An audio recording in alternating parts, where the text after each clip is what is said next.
माशाल्लाह लट तक कम जारी है।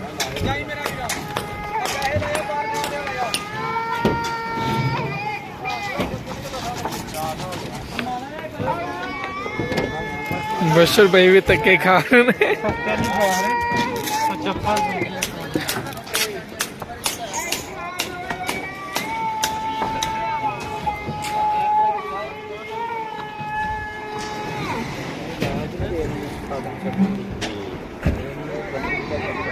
अब माशाल्लाह लेंथ तक कम जा रही है बस दे अंदर।